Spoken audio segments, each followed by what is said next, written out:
দেখুন, এই কথাটা আমরা কেউ অস্বীকার করতে পারি না যে রান্না কম বেশি আমরা সবাই পারি।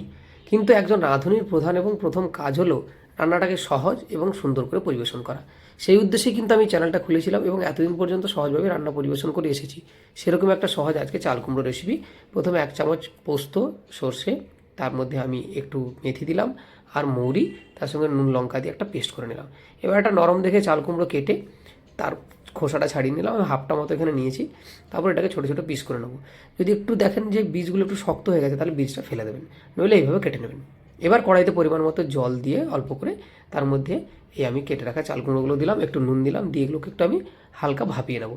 এই ধরুন 70% সেদ্ধ হলে এবার এগুলো জলটা ঝেড়ে দেবো। এবার এই কড়াইতেই পরিমাণ মতো সর্ষের তেল দিয়ে 1 মুঠো মতো আমি বিউলির ডালে ছোটো বড়ি ভেজে তুলে নিলাম। এবার ওই তেলের মধ্যে আমি শুকনো লঙ্কা আর গোটা সর্ষে ফোড়ন দিলাম, তার সঙ্গে দিলাম কিছুটা কারি পাতা। কারি পাতা দিয়ে একটু ঢেকে দেবেন, নাহলে কিন্তু ছিটকে আসবে।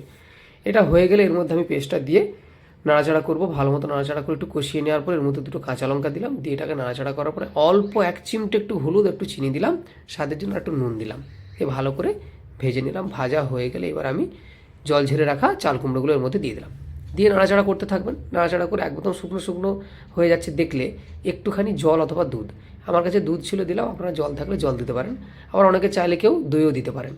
তারপর এটাকে একটু কষিয়ে নেওয়ার পরে বড়িগুলোকে একটু গুঁড়ো করে দিয়ে দিলাম, দিয়ে একটু নাড়াচাড়া করে নুনটা দেখে একটু নুন দিয়ে ভালো মতো করে শুকনো শুকনো করে নামিয়ে নিলাম, ব্যাস। আর কিচ্ছু না। এবং এটাকে যখন ভাতের সঙ্গে খাবেন না, অসাধারণ খেতে লাগে। এই লঙ্কাটাকে একটু ডলে ভালো করে মাখবেন, পোস্তর স্বাদ আর তার সঙ্গে সর্ষের ঝাঁঝ, একদম অসাম লাগবে।